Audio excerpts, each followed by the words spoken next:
Oi, gente! Como é que vocês estão? Olha só, hoje eu vou fazer uma misturinha aqui de glitter em flocos variados, tá? Várias cores aqui. Vou fazer alguns tons e misturar eles com pó acrílico transparente. Resolvi fazer essa mistura para quem gosta de unha encapsulada. Então, esses flocos laminados eu comprei numa lojinha aqui que vende coisa de artesanato e outras coisas, tá? Inclusive, sai muito mais barato se você comprar esses flocos, glitter, lantejoula, em loja de artesanato. É mais barato e vem muito mais quantidade do que você comprar propriamente para unha.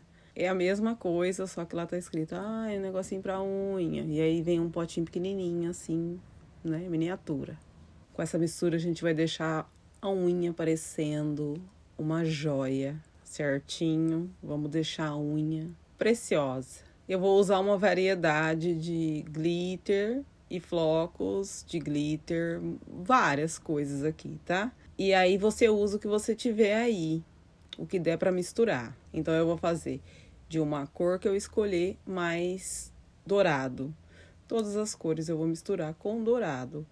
Mas se você não gostar, ou se você quiser fazer a mais, cada tom você mistura com prata, por exemplo. Eu vou fazer com dourado porque eu uso mais dourado sempre. Claro que você tem que ver as cores que você vai fazer, tá?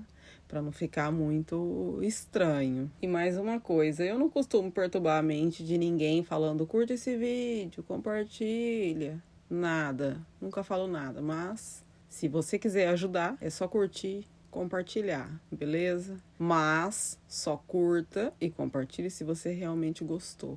Eu espero que goste. Beijo, vou deixar vocês assistindo então.